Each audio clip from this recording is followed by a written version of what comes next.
오늘은 설교에 앞서서 우리 짧은 영상을 한번 시청하도록 하겠습니다. 맨 처음에 이 영상을 봤을 때에 혹시 AI 영상이 아닌가 의심을 했습니다. 요즘은 AI 영상이 워낙 잘 만들어져서요. 실제적으로 있었던 일입니다. 어리잖아요. 어린 아이에게 어떻게 저런 영성이 있을까? 많은 사람들이 댓글을 다는데요. 감동받았다고 하면서 나보다 낫다. 그렇게 표현을 합니다. 저 아이의 짧은 기도지만 그 기도 속에 정말 깊은 의미가 있더라고요. 조금은 무섭지만 나는 이 말에 감동받았어요. 뒷말도 정말 중요한 고백이지만 주님께서 나와 함께 하심을 믿습니다. 그 말도 대단한 고백이지만 하나님 나 조금은 무서워요. 그렇죠? 여러분 우리가 신앙하면서 하나님 앞에 내 진솔함을, 내 연약함을 고백한다고 하는 것. 하나님은 언제나 우리를 향해서 신실하신 분이잖아요. 우리도 하나님 앞에 하나님 나 무서워요. 하나님 나 마음 아파요. 하나님 나 괴로워요. 전능하신 하나님을 향한 그 기도 속에 내 연약함을 고백한다고 하는 것, 저는 대단한 영성이라고 생각합니다. 우연일 수 있지만 우연 속에 함께 하시는 하나님의 역사하심을 우리는 알잖아요. 아멘 하니까 엘리베이터 문이 그냥 열렸어요. 우리가 몇 주간에 걸쳐서 주기도문에 대한 세세한 말씀을 들을 텐데요. 기도라고 하는 것이 때로는 우리의 삶 속에 강력한 하나님을 경험하는 통로가 될 수 있다는 거죠. 제자들이 와서 그렇게 말합니다. 누가복음서의 표현으로 보면 주님 우리에게 기도하는 방법을 알려주세요. 주기도문이 누가복음과 마가복음의 두 버전으로 기록되고 있어요. 지난 시간에 말씀드린 것처럼 예수님께서 바리새인들의 잘못된 기도의 모습을 책망하시며 참된 기도가 무엇인지를 알려주셨어요. 그러면서 오늘 본문에는 너희는 이렇게 기도하라. 누가복음에는 제자들이 와서 예수님께 요청을 합니다. 어떻게 기도하면 좋겠습니까? 예수님께서 말씀하시죠. 너희는 이렇게 기도하라. 하늘에 계신 아버지. 그러면서 주기도문을 알려주셔요. 우리는 이 주기도문을 예배 때마다 외우고 있지만 처음에는 하나님 예수님께서 기도를 외우라고 알려주신 것이 아니라 기도의 참된 본질은 무엇이고 기도의 중요한 요소가 무엇인지를 모본을 한 예수님께서 우리에게 알려주신 겁니다. 오늘 본문에는 첫 번째 기도의 일성이 뭐예요? 하늘에 계신 우리 아버지요. 기도에는 분명한 대상이 있다는 사실이죠. 대상이 없는 대화가 있을 수 없잖아요. 대상이 없는 기도라고 하는 것이 무의미하잖아요. 대상이 없는 찬양과 대상이 없는 감사와 대상이 없는 예배는 아무런 의미가 없어요. 그래서 예수님께서는 기도할 때에 기도의 분명한 방향과 초점을 말씀하고 계셔요. 우리의 모든 기도의 방향과 초점은 하늘에 계신 하나님, 우리 아버지라고 하는 사실을 분명하게 말씀하고 계시는 거예요. 저도 때로는 처음에 서도에 하나님을 부르지 않고 기도할 때가 있어요. 우리가 그렇게 기도할 때가 있잖아요. 때로는 간절함으로 우리가 하나님 앞에 원하는 것만을 구할 때도 있습니다. 그럴지라도 우리의 마음의 중심 속에 이 기도의 대상이 누구고 누구를 향한 간구인지를 잊지 않아야 된다는 사실이죠. 하늘에 계신 우리 아버지, 기도의 초점과 기도의 방향을 예수님께서 말씀하고 계셔요. 중요한 말씀이죠. 아버지라고 표현하고 있어요. 하나님을 아버지라고 표현하고 있습니다. 유대인들이요, 예수님께서 오셔서 예수님께서 아버지라고 말씀하셨을 때에 얼마나 참남되다고 비판했습니까? 그러니까 유대인들의 관념 속에 예수님께서 하나님을 향해서 아빠, 아버지라고 부르는 것, 하나님은 내 아버지라고 말씀하시는 것, 도저히 이해할 수 없는 일이었어요. 어떻게 인간이 하나님을 향해서 아버지라고 말할 수 있냐? 참남되다. 구약에도요, 하나님을 향해서 아버지라고 하는 표현이 있습니다. 그 표현은 예수님께서 말씀하신 인간과 인간의 관계 속에서, 부자의 관계 속에서 친밀한 관계가 아니라 이스라엘의 민족의 하나님 아버지, 그런 표현이에요. 이 나라를 통치하며 다스리시는, 보호하시는 하나님으로서의 아버지를 표현하고 있어요. 구약학자들의 이야기를 보면 예수님께서 모든 역사적 서적을 뒤져봐도 예수님만이 처음으로 하나님을 향해서 아빠, 아버지라 그렇게 말씀하셨다고 합니다.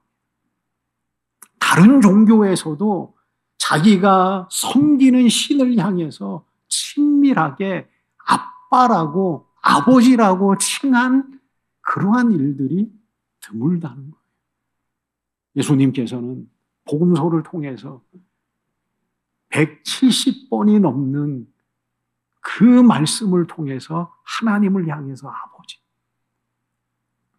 겟셋마네 동산에서 십자가를 앞두고 기도하실 때에는 더 친근하게 하나님을 향해서 아빠라고 불렀어요. 아빠, 아버지, 아바, 아버지, 아람어를 섞어서. 여러분, 부모와 자식과의 관계는 혈연의 관계잖아요. 어느 인간 관계보다 더 친밀한 관계가 부모와 자식 간의 관계입니다. 끊을 수가 없어요. 부부도 친밀하지만요, 부부는 헤어지면 남남이잖아요. 잘못 헤어지면 안 만남 건 못하는 그러한 사이로 그렇게 전락하잖아요. 근데 부부는 혈연 관계예요. 끊을 수가 없는 거예요. 그래서 아버지라고 하는 존재는 예수님께서 말씀하신 것처럼 악한 자라도 자식에게 좋은 것을 줄 아는 존재가 아버지예요. 아버지라고 하는 의미 속에는 부모라고 하는 의미가 담겨져 있어요. 왜 아버지냐? 어머니도 있는데. 단순히 아버지만 표현한 것이 아니라 하나님께서는 모든 믿는 자의 부모로, 좋은 것을, 악한 부모일지라도 자식에게 좋은 것을 줄 아는 존재로 하나님께서는 우리 앞에 서 계시는 거예요. 그래서 예수님께서는 말씀하셔요. 너희는 내가 아버지라고 부르는 것처럼 너희도 하나님을 향해서 아버지라고 부르라. 제가 예전에 말씀드렸잖아요. 처음 와서 정말 떨어지지 않는 단어가, 입에서 떨어지지 않는 단어가 아버지였어요. 어릴 때 하나님을 믿으면서 다 사람들이 하나님 아버지 막 기도하는데, 아니면 그저 기도하는 중에 아버지 이랬는데, 맨 처음에 와서는 아버지라고 하는 단어가 입에서 나오지를 않더라고요. 신앙을 하면서 하나님 예수님께서 우리를 향해서 아버지라고 말하라고 알려주셨고, 정말 하나님께서는 온 세상을 창조하시고 여전히 내 삶을 주관하시는 하나님이라는 사실을 믿게 되면서부터 이제는 아버지가, 세상의 아버지가 옆에 있어도 하나님을 향해서 아무런 거리낌 없이 아버지를 부를 수 있는 그러한 때가 있더라. 그래서 예수님께서는 아버지라고 부르라고 말씀하고 계셔요. 성경에는 아버지의 마음을 잘 표현해 놓은 비유가 있잖아요. 이 세상에는요, 완전한 부모는 없어요. 이상적인 부모는 없어요. 저도 딸이 있지만 딸의 마음속에 완전한 부모는 아닐 겁니다. 정말 이상적인 부모는 아닐 거예요. 단지 때로는 보호해주고 그 마음을 들어주는 성경의 표현과 같이 좋은 것을 주고자 노력하는 불완전한 부모에 불과합니다. 하나님께서는 우리를 향해서 나는 너의 아버지야, 부모야, 어머니야, 그렇게 말씀하고 계시는데요. 하나님의 그 크신 사랑과 그 은혜 안에 머무는 것이 신앙이잖아요. 탕자의 비유를 통해서 아버지는요, 하나님을 의미하는 거예요. 사랑을 강요하지 않잖아요. 자식이 부모에게 와서 그렇게 말합니다. 내 유산을 주십시오. 그 당시에 탕자의 그 말은, 나 아버지, 이제 아버지는 죽은 분으로 여기겠습니다. 나 이제 아버지하고 인연을 끊고 내 마음대로 살아가 보겠습니다. 그런 표현이에요. 부모는요, 그 말을 듣고, 그 가문은 그 말을 듣고 그 아이를 우리나라 표현으로 하면 족보에서 파내도 아무런 문제가 없는 거예요. 그만큼 불효가, 아버지가 살아계실 때 내 유산을 나에게 좀 주십시오. 나 독립하겠습니다. 내 마음대로 살아가겠습니다. 그게 그 당시의 정서였어요. 아버지는요, 꾸짖지 않잖아요. 그 아들의 미래를 너무나 잘 알고 있어요. 그래도 아버지는 아들에게 그 모든 것을 내어줍니다. 그러면서 아버지는 어떤 삶을 살아요? 그 자식이 돌아오기를 기다리며 사는 거예요. 분명하게 그 객지에 나가서 그 돈을 빼앗고자 하는 많은 사람들, 그리고 실패를 맛볼 거고, 그래서 언젠가는 다시금 돌아올 그 아들을 생각하면서 아버지는 늘 자식을 기다리고 있는 거예요. 그게 부모의 하나님의 마음이에요. 그래서 왔을 때에 아버지는 어떻게 행동합니까? 내가 그럴 줄 알았어. 그러면은요, 그 아이는, 그 자식은 설 데가 없는 거예요. 내 잘못을 낱낱이 얘기해봐. 아무 말 하지 않고 그 아들을 맞아주잖아요. 입 맞추고, 안아주고, 새 옷을 입히고, 잔치를 베풀고. 그게 구원하시는 하나님의 마음이고요. 우리의 모든 연약함과 부족함을 하나님께서는 그 사랑의 마음으로 감싸시고 언제나 돌아오기를 기다리시는 하나님의 사랑의 마음을 탕자의 비유를 통해서 우리에게 너무나 잘 말씀해 주고 있는 거예요. 그래서 지금도 하나님께서는 기다리셔요. 우리가 하나님 앞에 돌아오기를 기다리고 은혜 구하기를 기다리고 하나님 앞에 예배하기를 기다리고 때론 우리의 삶 속에 실패할지라도 두 손 들고 하나님 앞에 나오기를 원하고 때론 우리가 연약함 속에 빠져 있을지라도 다시금 마음의 손을 내밀어서 하나님을 향하여 걸어 나오기를 원하시는 거예요. 그래서 하나님은 사랑의 마음을 갖고 기다리시는 하나님. 예수님의 표현과 같이 좋은 것을 주고자 하시는 하나님.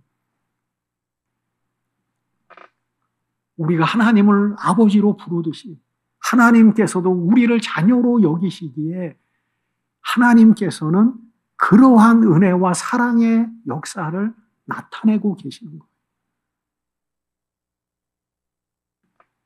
우리가 잘 알고 있는 예수님의 십자가의 고난,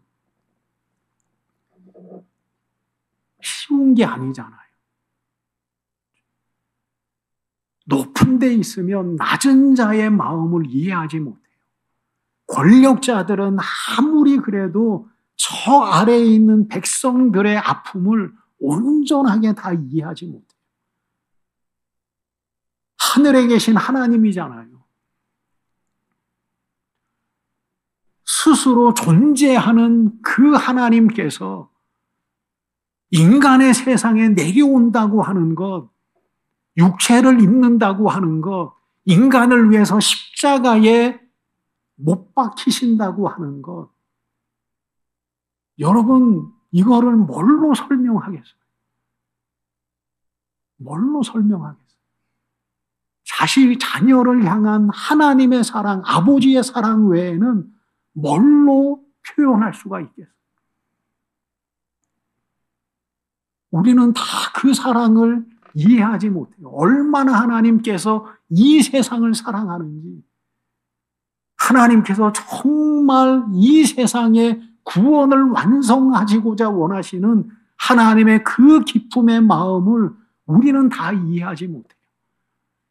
제가 우리의 부모의 사랑을 다 이해하지 못하듯이 하나님의 은혜 안에 살아가고 있는 우리의 모든 마음도 이 세상을 향한, 나를 향한 그 사랑의 마음을 다 이해하지 못해요. 그래서 때로는 툴툴거리도 하고, 때로는 하나님 앞에 무덤덤한 삶을 살아갈 때가 많이 있어요. 하나님께서는 우리를 너무 잘 알기에 저는 때로는 불완전한 부모일지는 모르지만 하나님께서는 정말 공의와 사랑과 은혜를 가지고 하나님께서 우리의 구원을 위해서 애쓰시는 그런 아버지고 부모로서의 그러한 사랑을 우리에게 베풀고 계시다는 거예요. 성경은 뭐라고 말씀하셔요? 예수님께서 하나님의 자녀됨을 말씀하시잖아요. 그냥 불러라. 하나님을 향해서 아버지로 불러라. 어떻게 우리가 하나님의 자녀가 될 수 있습니까? 그렇잖아요. 예수님께서는 성자 하나님이시고 독생자로 이 세상에 오셨으니까 하나님을 아버지라고 부르는 것은 당연한 거예요. 하나님을 아빠라고 부르는 것은 너무나 당연한 거예요. 근데 우리는 피조물이잖아요. 하나님 앞에 정말 부족함이 많은 존재잖아요. 하나님을 믿으면서도 우리는 여전히 하나님 앞에 연약한 모습으로 설 수밖에 없는 존재인데 어떻게 우리가 하나님을 향해서 아빠라고 부를 수 있습니까? 우리는 말할 수 있잖아요. 예수님께서 말씀하셔요. 요한복음에는 뭐라고 말씀하셔요? 영접하는 자. 그 이름을 부르는 자에게는 하나님의 자녀되는 권세를 주셨으니 혈통으로나 육정으로 되지 아니하고 하나님께로부터 난 자들이다. 태어난 자예요. 우리는. 하나님께서 그냥 기분 좋아서 야, 너 나랑 친구하자. 너 앞으로 내 양자 돼. 내 아들로 삼자. 그게 아니에요. 하나님께서 우리를 향한 시선. 묵도 시간에 읽어드렸던 것처럼 다시 무서워하는 종의 영을 받지 아니하고 양자의 영을 받았다. 사도 바울은 우리를 하나님 안에 양자라고 표현하고 있어요. 양자는 뭐예요? 원래는 자녀가 아니었는데 어느 순간에 법적으로 부모의 허락으로 자녀가 된 게 그게 양자예요. 무엇과의 관계 속에서 양자라고 말하냐면 율법과 하나님과의 관계 속에서 양자를 말해요. 예전에 우리가 죄 가운데 거하였고 죄의 종이 되었고 그런데 이제 하나님의 은혜로 우리가 하나님의 자녀가 되었다. 양자로 여김을 받았다. 죄와 우리와의 관계 속에서 사도 바울은 우리의 현 위치를 양자로 표현하고 있어요. 그것도 감사한 거예요. 양자도 하나님을 향해서 아빠, 아버지라고 부를 수 있어요. 근데 예수님께서는 양자가 아니에요. 친자예요. 예수님께서는 그렇게 말씀하셔요. 여러분, 우리가 낳을 때 부모의 태를 통해서 태어나잖아요. 하나님은요, 남성성, 여성성이 없는 분이에요. 하나님은 영이셔요. 영 대신 하나님께서 우리를 거듭나게 하시고 태어나게 하시고 낳을 때에 그 태로 사용하시는 게 뭐냐면 말씀과 성령이에요. 인간은 부모의 자궁을 통해서 태를 통해서 그것으로 인해서 태어나서 자녀가 되지만 하나님께서는 말씀과 성령을 태로 삼아서 우리를 낳으신 거예요. 우리는 바울이 말씀하시는 양자도 맞는 표현이에요. 죄의 종 되어 살아갔던 우리가 하나님 안에 종은 친자가 아니잖아. 종을 하나님께서는 양자 삼으신 거고요. 예수님께서는 더 나아가서 하나님께서 우리를 낳았다 그래 말씀하죠. 말씀과 성령으로 우리를 낳으셨어요. 우리는 하나님의 친자예요. 친자식들이에요. 우리는 하나님 앞에 아빠, 아버지라고 부르는 것이 너무나 당연한 거예요. 하나님께서도 우리가 하나님을 향해서 아버지라고 부르는 그 기도를 하나님께서는 사랑의 마음으로, 긍휼의 마음으로 하나님께서는 받아주신다는 거죠. 그 음성 속에 무엇이 필요한지, 그 음성 속에 그들의 감정이 무엇인지, 그 음성 속에 그 자녀가 어떠한 삶을 요구하시는지를 하나님께서는 너무나 잘 알고 계시다는 거죠. 그래서 우리는 양자이면서 우리는 하나님의 친자식이에요. 낳으셨어요. 예전에도 말씀드렸지만 출생의 고통이라고 하는 것은 물론 출생할 때에 그 낳는 아이의 고통도 있지만 부모의 고통이 얼마나 큽니까? 예수님께서 우리를 낳기 위해서, 우리를 하나님의 백성으로 삼기 위해서 얼마나 하나님께서는 마음 아프신 때가 있었습니까? 사과가 열매를 맺기 위해서, 대추가 열매를 맺기 위해서 얼마나 많은 비바람과, 그렇잖아요. 때로는 깨악볕과 그 모든 날씨에 험한 것들을 다 지나고 열매가 결실하는 거예요. 하나님께서도 우리를 낳으셨어요. 강요하지 않아요. 하나님께서. 내 부모는 나를 할지는 모르지만 하나님은 강요하지 않으셔. 우리로 하여금 하나님을 보도록 마치 탕자에게 강요하지 않고 스스로 깨닫고 하나님의 아버지의 소중한 존재를 알도록 하나님께서는 우리를 그렇게 지켜보셨고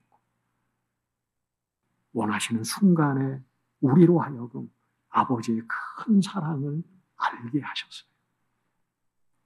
그리고 양육하셔요. 우리는 여전히 양육받아야 할 존재예요. 요즘 부모도 어릴 때만 양육이 아니라 저희 누나도 보니까 손녀딸을 계속 양육해요. 독감 걸렸다 하면 또 와서 돌보고. 부모의 양육은 끝이 없어요. 하나님께서도 우리를 양육하고 계셔요.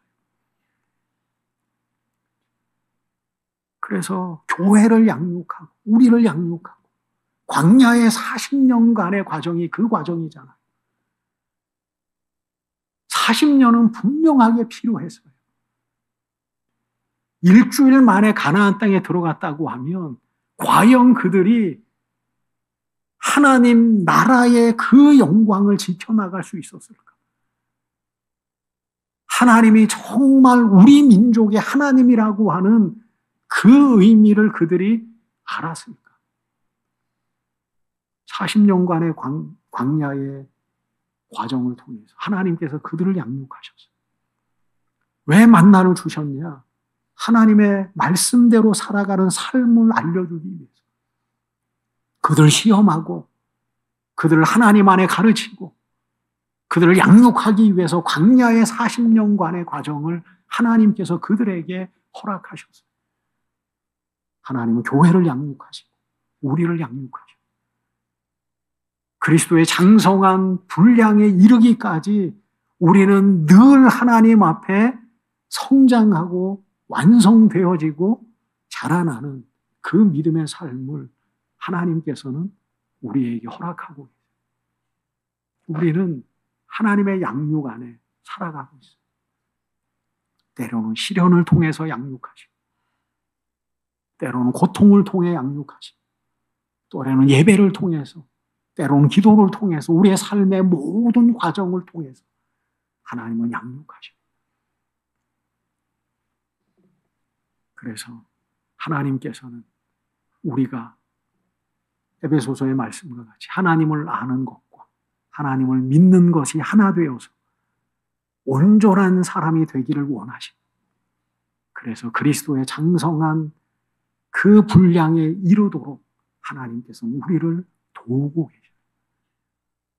그래서 우리는 하나님의 손길 안에 살아가야 돼요.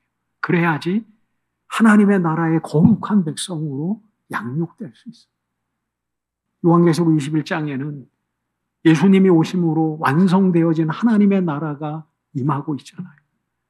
거기에 뭐라고 말씀하시느냐 하면 이기는 자에게 말씀하셔요.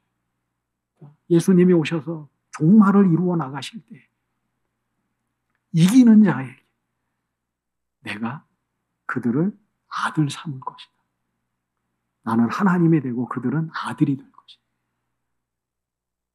그러니까 아들의 완성이에요. 종말은. 구원 받은 자지만 구원의 완성은 주님이 오심으로 완성되는 거예요. 지금은 구원받은 자나 구원받지 못하는 자나 별반 다를 게 없어요. 하나님을 믿는 자나 믿지 않는 자가 다를 게 없어요. 하나님의 아들이나 세상의 아들이나 마귀의 자식이나 다를 바 없어요. 종말에는 하나님께서 우리의 하나님이 되시고 너희는 내 아들이 될 것이다. 그게 완성되는 거예요. 그래서 우리는 종말에 하나님의 아들로 서야 돼요. 요즘 느끼는 게 인간에게는 두 가지 종말이 있어요. 내 삶의 종말이 있고 그런가 하면 예수님께 오심으로 말미암아 완성되어지는 종말이 있어요. 두 가지 종말이 있어요. 끝이 있어요. 그런데 중요한 것은 뭐냐면 구원은 하나님의 의지 안에 하나님의 주권적 판단이지만 살아가다 보면 우리가 어느 한 곳에 설 것인가 그것은 하나님의 부르심 안에 우리의 의지의 표현이기도 해요. 저는 그런 생각이 들어요. 하나님을 잘 믿어서, 요즘은 참 인간의 삶이 오래되다 보니까 저희 부모님도 보면 이제는 예전의 신앙의 모든 것들을 잊어버렸어요. 많이 잊어버렸어요. 그래도 하나님께서는 하나님과 동행했던 그 삶의 소중한 여정을 기억하고 계셔요. 나는 그렇게 생각해요. 기능이 다하고 기억력도 없어지고 지금은 주일이 뭔지도 모르고 기도가 뭔지도 모르고 그렇게 살아가지만 그래도 하나님께서는 그가 의지로 하나님을 예배하고 하나님을 섬기고 하나님 안에 헌신하며 살아갔던 그 소중한 시간들을 기억하고 계세요. 그 기억들이 하나님 안에서 구원의 길로 인도하시는 거예요. 그래서 우리는 하나님 앞에 서 있어야 돼요. 구원은 하나님의 주권 안에 있지만 우리도 그 구원의 길을 선택할 수 있어요. 부르심 안에 살아갈 수도 있고 그 종말의 순간에 하나님을 외면할 수도 있고 하나님께서 우리를 아들 삼으신다. 그게 완전한 아들의 권세. 그것이 하나님의 약속이에요. 그런가 하면 하늘이라고 말씀하신 하늘에 계신 하나님은요 계신 분이에요. 계신 분. 우상은 뭐예요? 인간에 의해서 깎아 만들어진 존재가 생명도 없어요. 거기에 돌멩이고 나무예요. 그곳에 인간은 절하고 자기의 소원을 빌고 산에 가다 보면 인간에 의해서 쌓아진 탑들이 얼마나 많아요. 거기에 지나가면서 인간은 자기의 소원을 빌어요. 그게 인간의 연약함이에요. 누군가가 하나하나 올려놓은 돌탑이 있는데 어느 순간에 보면 그것이 소원의 대상이 되고 내 바람의 대상이 되는 거예요. 그게 인간이에요. 근데 하나님께서는 하늘에 계신 분이에요. 살아계신 분.